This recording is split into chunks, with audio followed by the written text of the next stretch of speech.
What's up my friend? Panibagong araw na naman at magandang araw sa inyo mga friends. Pasensya na mga friends, now lang ako nakagawa ulit ng video ko my friend. Marami kasing iniisip kaya nag-overload na my friend. Joke lang, nakisakay pala ako sa tricycle ni Double B hanggang sa kanto my friends. Backride na lang, may bayad pa daw my friend.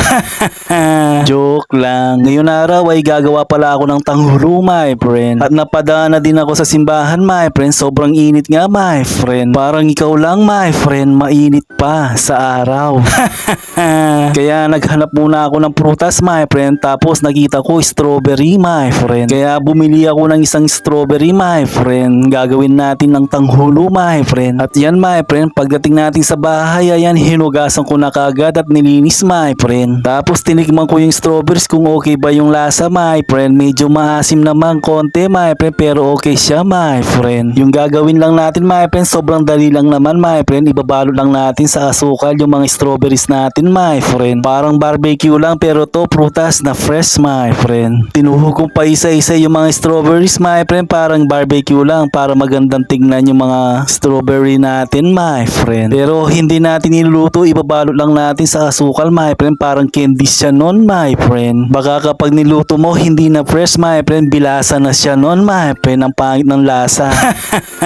Kaya kumuha muna ako ng lagayan para sa asukal my friend, ipapakulo natin my friend. Tinansya ko lang yung nilagay kong asukal dyan, pero yung iba 2 cups daw my friend. Tapos konting tubig lang my friend para sweet, parang ikaw sweet na sweet my friend. Pag alam mo na caramelize na my friend, ayan nabubulol pa ako tuloy my friend. Pwede na natin ibalot yung mga strawberry natin sa asukal my friend, ganyan lang my friend. Tapos ibababad mo pala sa may yellow my friend, nakalimutan ko sabihin sa inyo my friend, para tumigas kagad yung binalot natin my friend. Pagkakamali ko pala dito my friend, dapat pala nakasalang pa yung asukal natin my friend, kasi tumitigas na yung pinakulo natin my friend. Kaya iilan lang yung naibalot ko sa mga strawberries my friend, kaya 4 lang yung nagawa ko na tanghulo my friend. Yan daw yung tawag sa ibang bansa my friend. Yung ibang hindi na balot my friend, syempre kinain na lang namin my friend. Sayang kung itatapon sa tiyan. At ito na yung nagawa kong tanghulo my friend.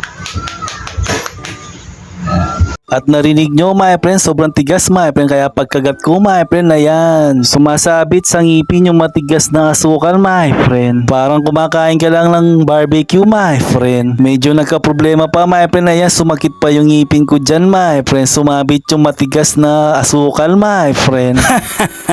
Kala ko nga natanggal na yung ngipin ko dyan my friend, asukal pala yun.